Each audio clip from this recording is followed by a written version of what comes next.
morning, or depending when you're watching this, good afternoon, good evening, or good night. My name's Ross, and as always told, out of Voice of Radio. So today, we need to take a look at Toxtricity VMAX. You see, ladies and gentlemen, Toxtricity VMAX is one of those that looked pretty good, and we all thought it was going to be pretty good. And it turns out that it is, in fact, pretty gosh darned good. Shout out to the lovely Talonite X for sharing a deck list where it's gone and done a win. And by all reports, it's starting to actually do really well over in Japan. More than just the occasional win here and there, into more of an this is actually doing really quite well. So starting off then with Toxtricity VMAX, Toxtricity VMAX itself only has one attack. And the only attack that it's got is for 2 lightning, 1 colourless energy, and it does 160 damage, which is not great. But if your opponent's active is poisoned, you do 240. And that makes a big difference, ladies and gentlemen. That's much, much better here. That's much better. And that's the main attack we're going to be using here. This is a deck where we are basically going to be poisoning them and doing a whole bunch of damage. How are we going to poison them? Nice and simply, we're going to use Garbodor. And I know we generally look at the main Pokemon, then the other Pokemon. This is a main Pokemon. Garbodor has got an ability whereby you can just leave your opponent's active poisoned. And make no mistake about it, you need this. The deck doesn't really work without it, because otherwise you're hitting 160 for free energy. It's not particularly good. But as soon as you then start hitting 240 with the poison, everything changes and you're doing a lot more damage. The Garbodor really is an integral part of the deck. Now, we've talked about Toxtricity VMAX. What about Toxtricity itself? Well, it seems to be they're actually playing the one that came in Rebellion Crash, i.e. not the one we're getting as a promo, and I do think this is the better of the two. 1 lightning energy, 20 damage plus poison, it at least fits the theme and gets poison down. 2 lightning, 1 colourless, 90 damage, 180 if they're poisoned. Again, it fits the theme of them being poisoned. So both of the attacks we've got here on the relevant Toxtricity are to do with poison. That's kind of relevant. Outside of that, we've got 2 copies of Zeraora GX, which gives free retreat to your Pokemon, which is extremely important because one of the things you're going to be doing is increasing your opponent's retreat cost. So you need to make sure that yours is low. This will do 0. It's also got free energy 160, which is alright for a 2-prize Pokemon. It's the best attack you've got if you can't get poison rolling. And a GX attack that just attaches 5 energy from your discard pile to your Pokemon in any way that you like. It's only basic energy, where there is a special we're playing, we'll get to that in a minute. And it's maybe not the best attack ever, but it's the only GX attack you're really going to want to use, so why not? We obviously do also have a copy of Tapu Koko Prism Star. This, when it's on the bench, you can pop it in the Lost Zone and attach 2 lightning energy, 1 to each of 2 benched Pokemon. So you put 1 on Toxtricity using this. You play Thunder Mountain to reduce the attack cost by 1. Use your attachment for the turn. And then all of a sudden, that free energy is all paid in a single turn. That's how we can be rocking free energy attackers here. We don't have much energy acceleration outside of it, but like I've said, we've got Zeraora, and the rule is very simple. If you can make the first Toxtricity last long enough that you can manually attach for the second, do it. If not, then you're going to have to go for Zeraora. Simple as that. We've then got 2 Dedenne, discard your hand, draw 6 cards. And we see Eldegoss. This is the new one that's supposed to be a bit like Dedenne. The ability says that when you play it from your hand onto your bench, you may grab a supporter card and put it into your hand. It's not great for the early game, but in the mid to late game, it can be the difference between a win and a loss. Now, looking into the energy line here, we've obviously got lightning energy. That shouldn't surprise anyone. But we've also got 4 copies, a full 4 copies of the new speed energy. I think the new speed energy is phenomenal. I think it's over the top good.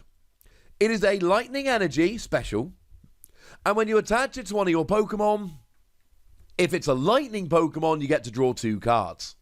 That's consistency. That is just 8 extra cards drawn throughout the game. No, you can't use it with Tapu Koko Prism Star, but you've got plenty of basic energy, well, 7, that you can use for that.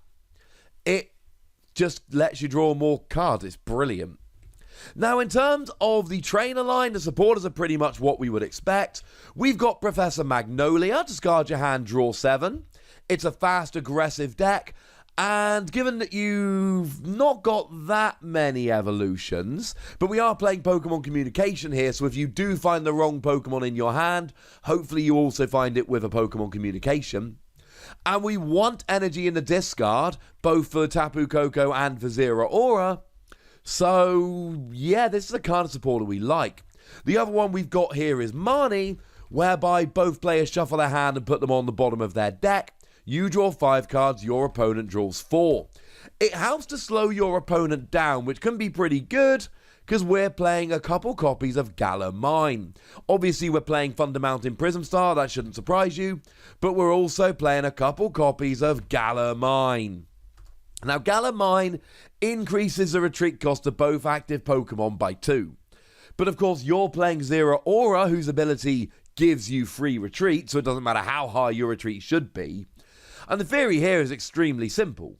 Poison your opponent's Pokemon, stick them in the active with Galar Mine, and then hopefully they just aren't able to retreat, and then they've got nothing.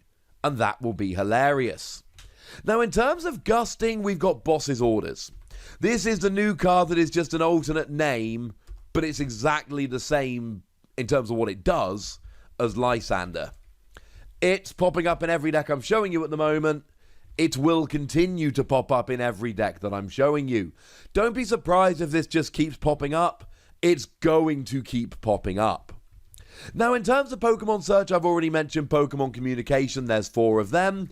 We've also got Quick Ball. Discard a card from your hand, search your deck for a basic Pokemon, put it into your hand. It's really good for getting your basics. We are kind of relying on evolutions here, and the only thing we've got to search them is Pokemon Communication. But essentially what we're saying is between stuff like Speed Energy and Professor Magnolia and Acrobike, more on that in a minute, you should be fast enough that you don't really need to play anything specific to get your evolutions out. And also we can rely on the fact that if we do have the wrong thing in hand before Professor Magnolia, or Professor's Research Magnolia, we should be able to Pokemon Communication it away. For Acrobike, look at the top 2 cards of your deck, discard 1, put 1 in your hand, gives you extra speed.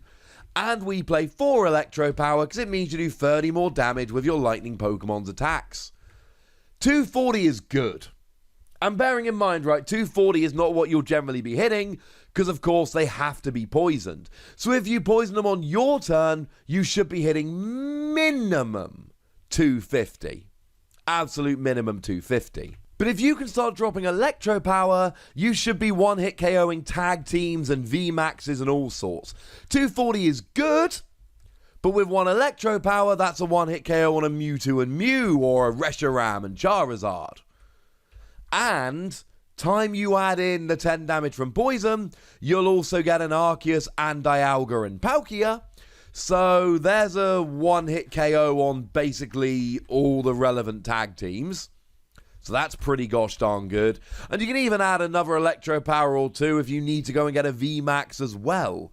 The point I'm making here is Electro Power goes from we can KO most things to we can literally KO anything.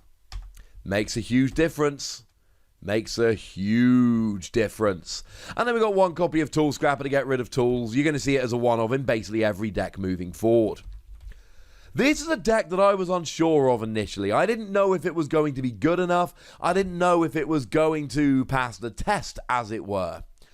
But with Garbodor bringing the poison, it really does seem like it's going to be a top tier deck, and the admittedly fairly anecdotal evidence I'm hearing from Japan is this is a legit deck and it is a top tier deck. The good news for you, lovely ladies and gentlemen, is that you've now got a very good list with which you can start testing. But for now, ladies and gentlemen, I'd just like to hear from you guys about all of this. What do you think? Is it a top tier deck or will it be a bit of a flash in the pan? Let me know in the comment section. Go nuts! Be nice. And then make sure you like this video, subscribe to this channel, follow me on Twitter at the Wassy, and Twitch for some live action at twitch.tv/PTCGRadio. If you want to support the channel, get some bonus podcasts and all that good stuff, head on over to patreon.com/PTCGRadio, where you can do exactly that. And please do make sure you're checking out youtube.com/WassyPlays, where you can find out about a whole bunch of games that don't have Pokemon in, but are pretty gosh darned awesome nonetheless. But by far the most important thing, as always, look after yourselves till next time, would ya? Thank you very much for watching. My name's Ross, and you've been watching PTCG Radio.